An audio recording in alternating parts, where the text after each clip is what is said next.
માણસો એવા હોય સાહેબ. હું કાયમ માટે કહું છું કે એવા ડાયા શું કામના જે મોઢું ચડાવીને મળે, એવા ડાયા શું કામના જે મોઢું ચડાવીને મળે. અરે સાહેબ એથી તો હું કહું છું ગાંડા હારા કે જ્યારે મળે ત્યારે દાંત તો કાઢે. તમે જોજો ખચાખચ બસ ભરેલી હોય, ગીડદી હોય, ટ્રાફિક હોય અને એમાં કોઈ લેડીઝ ની બાજુમાં આપણી સીટ આવે એટલે ઈ બાઈ તો જાણે એવું મોઢું બગાડે, એવું મોઢું બગાડે, એવું મોઢું બગાડે. ઈ કેટરીના કેફ હોય ને આપણે કેમ જાણે શક્તિ કપૂર હોય.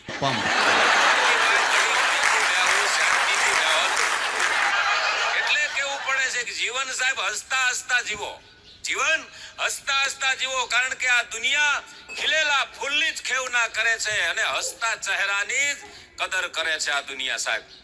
તમે જો શેરડી મીઠી, દ્રાક્ષ ખાટી, કારેલા કડવા, મરચું તીખું. સાહેબ ધરતી એક જ, પાણી એક જ, તોય બધાના સ્વભાવ જુદા જુદા કેમ? આ વિચારવા જેવું લપાય. એનું કારણ એ છે કે મનમાં જેવા તમે વિચાર કરો એવું જ માણાના જીવનમાં ઉગે. ગમે એટલા સાહેબ તમે દીવા કરો, ગમે એટલી અગરબત્તીના ધુમાડા કરો અને ઘરમાં ગમે એટલી ટોકરી વગાડો, પણ મનમાં હોય મેલ તો આ બધુંય ફેલ. અને તમે જુઓ ને આ સ્વાર્થ વિના આ દુનિયામાં કોઈ પ્રેમ કરતું નથી. અત્યારનો પ્રેમ બધો સ્વાર્થનો થઈ ગયો છે. રૂપ અને રૂપિયાનો પ્રેમ થઈ ગયો છે. અત્યારે માણસ ખાનદાની જોતા નથી, રૂપ જોવે છે ને રૂપિયો જોવે છે.